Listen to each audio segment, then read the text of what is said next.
Écoute un peu ça. Ma vieille tante Marie-Jeanne sert urgemment 9 pizzas. Miam. Eh oui, si tu étais à l'école primaire avant 2006, il y a de fortes chances que tu aies dû mémoriser une phrase comme celle-ci. Cette astuce mnémotechnique a été utilisée pour enseigner aux enfants l'ordre des planètes de notre système solaire.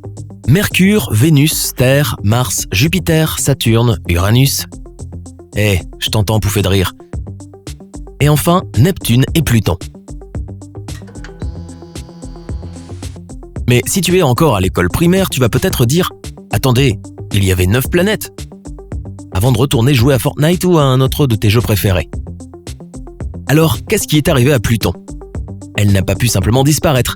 Non, elle est toujours bien là, aux confins du système solaire aussi froide et lointaine que jamais. Mais alors, qu'est-ce qui a changé ? Pluton n'a pas changé, c'est notre conception qui n'est plus la même. Nous en savons bien plus sur l'espace qu'il y a 100 ans. Pluton n'a été découverte qu'en 1930, ce n'est donc pas comme si modifier le nombre des planètes était une chose totalement inédite. Mais cela ne change rien au fait qu'il y a quelque chose d'intrinsèquement étrange à ce qu'une planète soit déclassée, non ? Qui pouvait imaginer que ça arriverait ?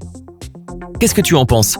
Pluton devrait-elle faire partie des planètes ou doit-elle rester hors de la liste ? Donne-moi ton avis dans les commentaires. Les choses seront plus claires quand on aura appris ce que le mot planète signifie réellement.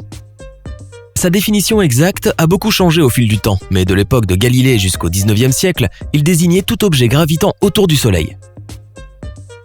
Cela peut sembler un peu vague, mais ça a parfaitement fonctionné jusqu'en 1801. C'est l'année où les astronomes ont découvert Cérès, une planète, entre guillemets, orbitant autour du Soleil à mi-chemin entre Mars et Jupiter. Tu sais peut-être que c'est là que se trouve la ceinture d'astéroïdes, mais ce n'est pas parce que Cérès, comme Aldorand, a explosé en 1000 morceaux. Si c'était le cas, je suis sûr que les enfants seraient beaucoup plus attentifs en cours de physique. Quoi qu'il en soit, les astronomes ont tout de suite constaté que Cérès était assez petite, avec un rayon 2 fois plus petit que celui de notre Lune. L'année suivant la découverte de Cérès, la communauté des astronomes a découvert une autre planète, nommée Pallas. Puis, ils en ont trouvé une autre quelques années plus tard. Et une autre, et encore une autre. Enfin, tu peux imaginer où tout ça nous mène. 4 nouvelles planètes, c'est une chose.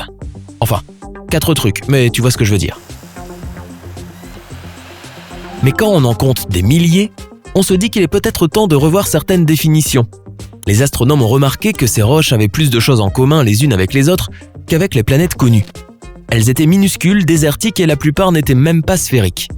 Ces petits objets ont dès lors été identifiés comme les astéroïdes de la ceinture d'astéroïdes. Et on a recommencé à apprendre le nom des 7 planètes, Mercure, Vénus, Terre, Mars, Jupiter, Saturne et Uranus. Mais arrête de rire. Neptune est devenue la 8e planète en 1846 et Pluton s'est joint à la fête 84 ans plus tard. On sait aujourd'hui que Pluton allait subir le même sort que sa lointaine cousine Cérès. Mais au début du XXe siècle, on n'avait pas toutes les informations dont on dispose à l'heure actuelle. Par exemple, bien que nous sachions maintenant que Pluton n'est rien d'autre qu'une minuscule boule de glace et de roche, les premières mesures effectuées lui donnaient des dimensions similaires à celles d'Uranus ou de Neptune. Un an après sa découverte, on estimait que Pluton était de la taille de la Terre. En 1948, elle a à nouveau rapetissé. Et elle a encore continué à rapetisser jusqu'à ce que les astronomes soient enfin capables d'obtenir une mesure précise en 2006. Nous savons aujourd'hui que Pluton ne mesure qu'un 459e de la taille de la planète Terre. Elle est plus petite que la Lune et fait seulement 2 fois la taille de l'ancienne planète Cérès. Mais le statut de Pluton avait commencé à vaciller bien avant cela. En 1978, les astronomes ont découvert la lune de Pluton, Charon. Au début, on s'est dit que cela pouvait être une preuve en faveur de Pluton. Si elle était assez grande pour avoir un satellite, ça devait être une planète, n'est-ce pas ? Eh bien, pas exactement. Charon est plus petite que Pluton, mais pas suffisamment. Un diamètre 2 fois plus petit n'est rien comparé à la différence que l'on trouve habituellement entre une planète et ses lunes. En fait, leurs masses respectives sont si proches que Charon influence sensiblement l'orbite de Pluton autour du Soleil, la faisant osciller d'avant en arrière dans sa course. C'est plutôt anormal pour une planète, et les astronomes ont commencé à se demander si Pluton méritait vraiment d'être qualifié de tel. À chaque fois qu'un nouvel objet spatial similaire à Pluton était découvert au-delà de l'orbite de Neptune, le sujet devenait pour eux de moins en moins évident. Cependant, cela faisait des décennies que Pluton était sur la liste, et tout le monde n'était pas prêt à accepter qu'elle n'y figure plus. Mais les choses ont changé quand on a découvert Eris en 2005. Bien qu'Eris se soit avérée être légèrement plus petite que Pluton, les mesures initiales avaient indiqué qu'elle était un peu plus grande qu'elle. En 2006, l'Union astronomique internationale a décidé qu'il était à nouveau temps de réviser la définition de ce qui est ou n'est pas une planète. Désormais, un objet n'est une planète que s'il remplit les 3 conditions suivantes. Premièrement, il doit graviter autour du Soleil. Deuxièmement, l'objet doit être une sphère, ou du moins s'en approcher. Pluton coche les 2 premières cases mais se heurte à un problème avec la 3e qui stipule qu'une planète doit avoir éliminé le voisinage de son orbite. Avoir éliminé son voisinage signifie qu'il ne doit y avoir aucun objet à proximité d'une planète autre que ses propres satellites. Pluton n'a pas réussi à accomplir cet exploit, donc la 3e case n'a pas été cochée. Un tel score est peut-être digne de louange dans le sport, mais pour rester dans le très exclusif Club des planètes, ce n'est pas suffisant.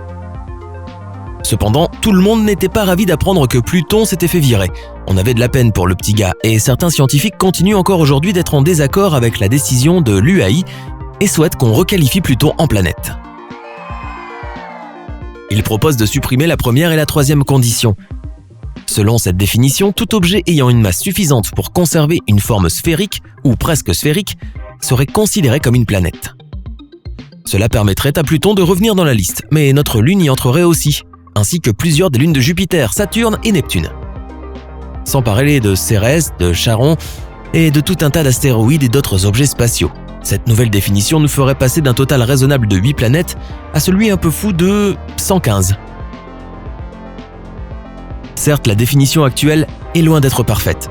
Comme certains astronomes l'ont souligné, elle exclut les planètes orphelines, qui ne sont pas en orbite autour d'une étoile. Certains estiment en outre qu'elle attache aussi trop d'importance à ce qui entoure les objets alentours au lieu de se concentrer sur les planètes elles-mêmes. Pour citer Ethan Siegel du site Medium.com, si Mercure se situait à la distance de Jupiter, elle n'éliminerait jamais son voisinage et n'obtiendrait pas le statut de planète. Un objet beaucoup plus petit que Mercure, gravitant autour d'une naine rouge, pourrait être considéré comme une planète, alors que même la Terre ne serait pas reconnue comme telle si elle se trouvait dans le nuage de Oort. Mais d'un autre côté, que penser des étoiles, telles que Proxima Centauri, une naine rouge qui orbite autour des plus grandes et des plus brillantes Alpha Centauri A et B? Est-ce une planète ?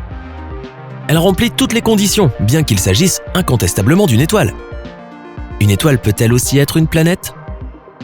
Le bon sens nous dit que non, mais voilà le genre de problème qu'on rencontre quand on essaie de définir des mots comme planète. Tout cela signifie peut-être que le temps est venu réexaminer la manière dont nous définissons les planètes.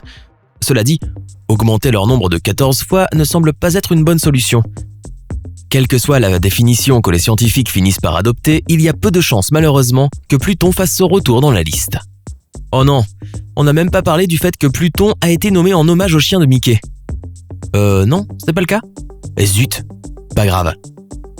Si tu as appris quelque chose de nouveau aujourd'hui, alors donne un j'aime à cette vidéo et partage-la avec un ami. Et voici d'autres vidéos que tu devrais apprécier. Il suffit de cliquer à gauche ou à droite et de rester du côté sympa de la vie.